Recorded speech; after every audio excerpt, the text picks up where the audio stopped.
दोस्तों, स्वागत है आपका हमारे चैनल पर। अगर आप कंप्यूटर को शुरू से चलाना सीख रहे हैं तो इस वीडियो पर बने रहें।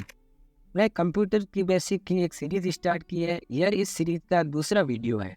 पहले वीडियो में हमने कंप्यूटर के डेस्कटॉप क्या होता है, स्टार्ट बटन क्या होता है, टास्क बार आदि के बारे में बताया है। अगर आपने उस वीडियो को नहीं देखा है तो आप प्लेलिस्ट में जाकर उस वीडियो को देख सकते हैं, या इस वीडियो के डिस्क्रिप्शन में उसका लिंक है, उस पर भी आप देख सकते हो। तो इस वीडियो में हम कंप्यूटर की मॉनिटर की सेटिंग के बारे में जानेंगे कि मॉनिटर की सेटिंग क्या होती है और मॉनिटर की सेटिंग को कैसे कर सकते हैं। अगर आप पहली बार कंप्यूटर को यूज़ कर रहे हैं तो आपको कंप्यूटर की बेसिक सेटिंग के बारे में जानकारी होना बहुत ही आवश्यक है। तो वीडियो शुरू करने से पहले आप कंप्यूटर को चलाने में एक्सपर्ट बनना चाहते हैं तो हमारे चैनल को सब्सक्राइब जरूर करें। तो आपको आपके कंप्यूटर की मॉनिटर की बेसिक सेटिंग को ओपन करने के लिए आपको अपने माउस की राइट क्लिक करना होगा जहां भी आपको खाली स्पेस मिले।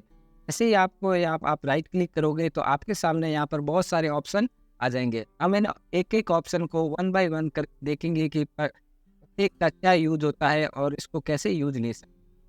सबसे पहला ऑप्शन आपको यहाँ पर व्यू का दिखाई दे रहा है।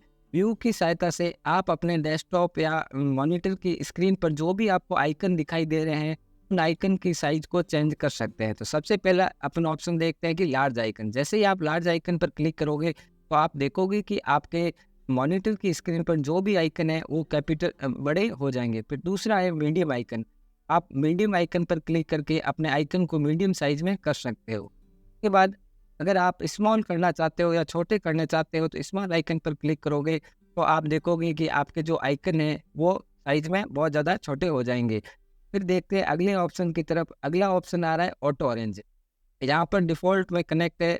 ऑटो अरेंज की सहायता से आप देख पाते हो कि कई बार आपके आइकन है वो इधर उधर बिखरे हुए होते हैं। जैसे कि आपको यहाँ बता दें कि जैसे कि ये फोल्डर हैं इधर उधर बिखरे हुए हैं। अगर इनको आपको एक ही तरह एकदम सेट करना है तो आप यहाँ पर ऑटो अरेंज आइकन पर क्लिक करेंगे तो देखेंगे कि ये आप एक ही जगह ये सारे आइकन एक ही जगह सही हो जाएंगे। अब देखते हैं अगले ऑप्शन की तरफ। यहाँ पर है अलाइन आइकन टू ग्रिड। अगर आप इनको ग्रिड के रूप में अलाइन करना चाहते हो तो यहाँ पर आप इसको क्लिक कर सकते हो। उसके पश्चात आप अगर अगला ऑप्शन है शो डेस्कटॉप आइकन। इसकी सहायता से आप अपने आइकन को डेस्कटॉप पर शो करा सकते हो और अगर चाहे तो आप अपने आइकन को यहाँ से रिमूव कर सकते हो। जैसे कि अभी हम तो डेस्कटॉप आइकन पर क्लिक करेंगे तो आप देखेंगे कि स्क्रीन से सारे जो आइकन है वह गायब हो चुके हैं। वापस इनको लाने के लिए आप शो डेस्कटॉप आइकन पर क्लिक करेंगे तो आप देखेंगे कि ये आइकन है वापस आ चुके हैं। इसके पश्चात अगले ऑप्शन को तरफ देखते रहे। अगला ऑप्शन है सॉर्ट बाय। सॉर्ट बाय की सहायता से आप अपने आइकन को सॉर्ट कर सकते हो। इसको समझने के लिए आप अपने फाइल एक्सप्लोरर को ओपन करके मैं आपको बताता हूँ कि इनको कैसे सॉर्ट कर सकते हैं। तो आप यहाँ पर देखेंगे कि सॉर्ट बाय पर आप क्लिक करेंगे तो आपके सामने अलग अलग ऑप्शन आ रहे हैं। अगर आप अपने इन आइकन को नेम वाइज देखना चाहते हैं तो आप जैसे ही नेम पर क्लिक करेंगे तो ये सारे आइकन अपने नाम के अकॉर्डिंग यहाँ पर आपको शो हो जाएंगे। इसके पश्चात अगला ऑप्शन दिखाई दे रहा है डेट मॉडिफाई। यहाँ पर आप क्लिक करोगे तो आपने जिस अपने डेट के हिसाब से इसमें जो भी चेंज किया है उस हिसाब से ये आइकन है ये सारे ये सॉर्ट हो जाएंगे। उसके पश्चात अगला ऑप्शन दिखाई दे रहा है टाइप। टाइप पर आप क्लिक करोगे तो जिस प्रकार के ये जो आइकन है उस हिसाब से ये आपस में एक दूसरे से फिल्टर हो जाएंगे।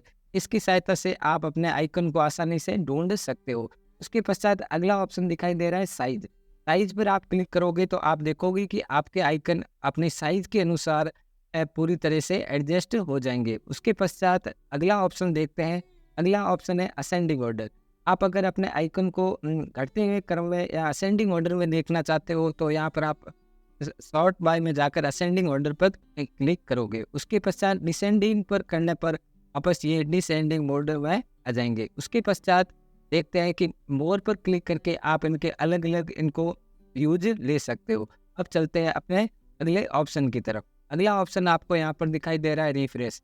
बहुत बार आपके मन में आ रहा होगा कि रिफ्रेश करने से आपका कंप्यूटर या लैपटॉप स्मूथ काम करने लग जाता है या फास्ट करने लग जाता है, परंतु रियल लाइफ में ऐसा नहीं होता है। अगर आपका कंप्यूटर या लैपटॉप सही तरीके से काम नहीं कर रहा है तो आप उसे एक बार वापस रीस्टार्ट करें। रीस्टार्ट करने से आपका कंप्यूटर या लैपटॉप अच्छे से कार्य करने लगेगा।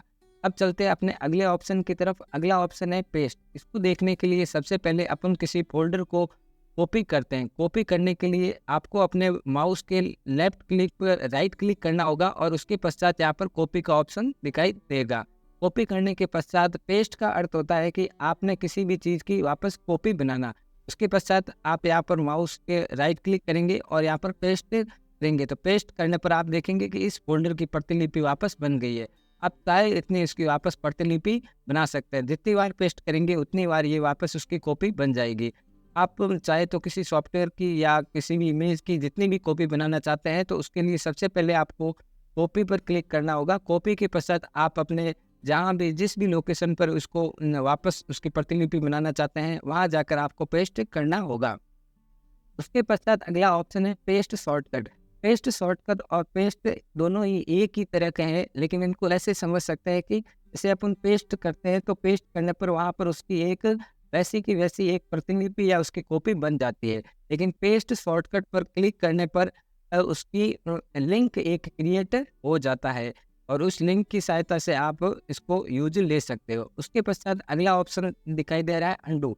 अंडू को समझने के लिए सबसे पहले आप देखते हैं कि जैसे कि ये फोल्डर बनाया है, हम इसको डिलीट कर देते हैं। डिलीट करने के पश्चात अगर इसको आपको वापस लेके आना है तो आप यहाँ पर अंडू डिलीट पर क्लिक करेंगे। आप देखेंगे कि जैसे ही आपने यहाँ पर अंडू डिलीट पर क्लिक किया, आपका जो फोल्डर था जो अभी डिलीट हो गया था वह वापस आ गया है। उसी प्रकार वापस रीडू करने पर वो वापस हट जाएगा। इसका मतलब होता है अंडू का अर्थ होता है कि आपने जो कार्य पिछला कार्य किया है उसको वापस लाने के लिए किया जाता है और रीडू वापस इसका उल्टा होता है। इस प्रकार आप इसको यूज ले सकते हो। उसके पश्चात आपको यहाँ पर अगला ऑप्शन दिखाई दे रहा होगा next desktop background. Next desktop background की सहायता से आप अपने बैकग्राउंड को चेंज कर सकते हो। जैसे आप यहाँ पर नेक्स्ट बैकग्राउंड डेस्कटॉप पर क्लिक करोगे तो आप देखोगे कि हमारे यहाँ पर ये जो कंप्यूटर है उसके डेस्कटॉप की बैकग्राउंड चेंज हो चुका है। इसी प्रकार आप जैसे जैसे क्लिक करते रहोगे तो आपके डेस्कटॉप का बैकग्राउंड है वह चेंज होता रहेगा। उसके पश्चात चलते अपने अगले ऑप्शन की तरफ। अगला ऑप्शन दिखाई दे रहा है न्यू की सहायता से आप एक कोई नया फोल्डर अगर बनाना चाहते हो तो आपको यहाँ पर फोल्डर पर क्लिक करना होगा। उसके पश्चात आपको यहाँ पर उस फोल्डर का नाम देना होगा। जैसे अभी हमने न्यू पर क्लिक किया, एक फोल्डर बन गया और हमने उसका नाम लिख दिया। जैसे कि हमने यहाँ पर इसका नाम ट्रायल लिख दिया। तो इस प्रकार आप अगर अपना कोई नया फ़ोल्डर बनाना चाहते हो जिसमें आप अपने कोई भी डाटा है उसको डालना चाहते हो तो इसके लिए आपको न्यू पर जाकर फ़ोल्डर पर क्लिक करना होगा। इसके पश्चात अगला ऑप्शन दिखाई दे रहा है शॉर्टकट। शॉर्टकट की सहायता से आप कोई भी जो एप्लीकेशन या कोई भी चीज़ जो आपके कंप्यूटर या लैपटॉप में आपके बहुत ही ज़्यादा यूज आती है उसको आपको बार बार ओपन करना पड़ता है, तो आप उसकी डेस्कटॉप की स्क्रीन पर उसकी एक शॉर्टकट बना सकते हो जिसकी सहायता से आप उसको डायरेक्टली यूज ले सकते हो। जैसे कि अभी हमारे यहाँ पर वर्ड है उसको हम ज़्यादा यूज लेते हैं, तो यहाँ पर माइक्रोसॉफ्ट वर्ड डॉक्यूमेंट पर क्लिक करेंगे तो आप देखेंगे कि यहाँ पर इसकी एक शॉर्टकट बन गई है। आपको अब जब भी इसको यूज लेना होगा तो अब आप इसके ऊपर डबल क्लिक करके इसको वापस यूज ले सकते हैं।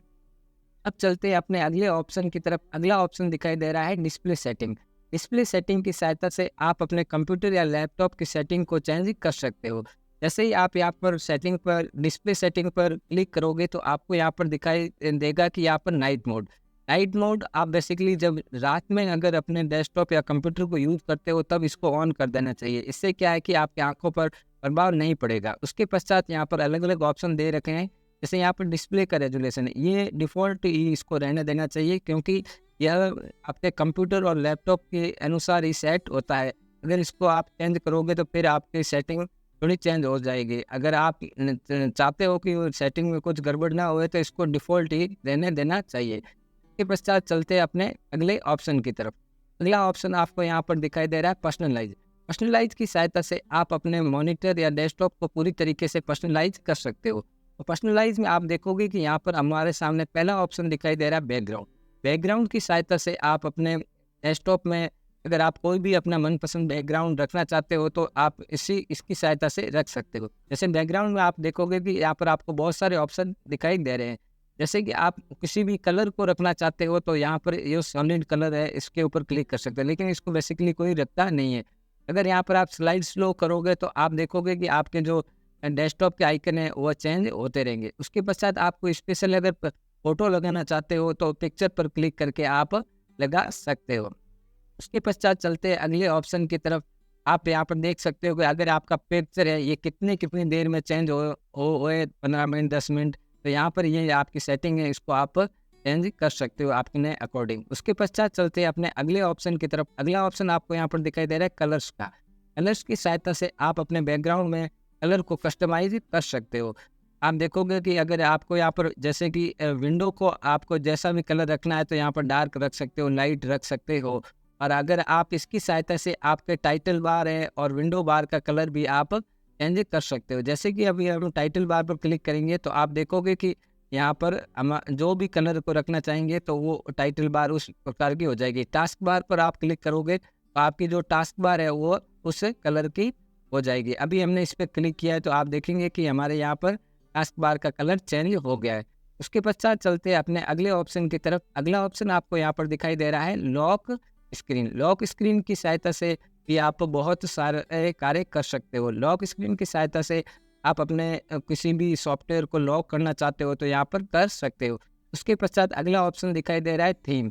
थीम में भी जैसे कि आपके मोबाइल में जैसे वॉलपेपर दिखाई देते हैं और थीम का ऑप्शन आता है, उसी प्रकार यहाँ पर भी आप अलग अलग तरह की थीम को लगा सकते हो। जैसे कि यहाँ पर देखोगे कि अलग अलग थीम दे रखी है। अगर ये करेंगे तो आप देखेंगे कि इसमें यहाँ पर एक ही इमेज है, यहाँ पर भी एक ही इमेज है। यहाँ पर अगर ये वाली थीम लगाओगे तो इस थीम के अंदर 5 इमेज है और यहाँ पर ये जो थीम है इसके अंदर 6 इमेज है, वो आप अपने अकॉर्डिंग लगा सकते हो। उसके पश्चात अगला ऑप्शन है फॉन्ट। फॉन्ट की सहायता से आप अपने डेस्कटॉप पर जो भी फॉन्ट दिखाई दे रहे हैं उनकी भाषा को और उनके कैरेक्टर को आप डिसाइड कर सकते हो। उसके पश्चात चलते हैं अपने अगले ऑप्शन की तरफ। अगला ऑप्शन आपको दिखाई दे रहा है टास्क बार। टास्क बार की सहायता से आप टास्क बार में जो भी आप परफॉर्मेंस करना चाहते हो तो वो टास्क बार इस सेटिंग की सहायता से कर सकते हो। नॉर्मली आपके बहुत बार दिक्कत आती है कि आपने कंप्यूटर या डेस्कटॉप को किसी बच्चे को दिया है, आपके परिवार में कोई यूज कर रहा है तो उसकी ये डेस्कटॉप ये जो टास्क बार है ये अपनी जगह चेंज कर लेती है। आप देखते हो कि कभी कभार ऊपर आ जाती है, कभी लेफ्ट या राइट आती है। इसको चेंज करने के लिए आप यहाँ पर task bar location on screen पर क्लिक करोगे तो आप अपने हिसाब से इसको सेट कर सकते हो। ये टास्क बार अभी नीचे दिखाई दे रही है। अगर आपको इसको टॉप पर ले जाना चाहते हो तो टॉप पर ले जा सकते हो, लेफ्ट पर ले जाना चाहते हो तो लेफ्ट पर ले जा सकते हो। वो आप अपने सिचुएशन के अनुसार इसको ले जा सकते हो। इस प्रकार हमने कंप्यूटर की बेसिक सीरीज़ के पार्ट 2 में हमने कंप्यूटर मॉनिटर की बेसिक सेटिंग के बारे में जाना। वीडियो से पहले आपको एक नई सेटिंग और बता देता हूं कि आप अपने जैसे कि आपने कोई भी एक फ़ोल्डर बनाया है, उस फ़ोल्डर का अगर आपको आइकन चेंज करना चाहते हो तो आइकन को आप कैसे चेंज कर सकते हो।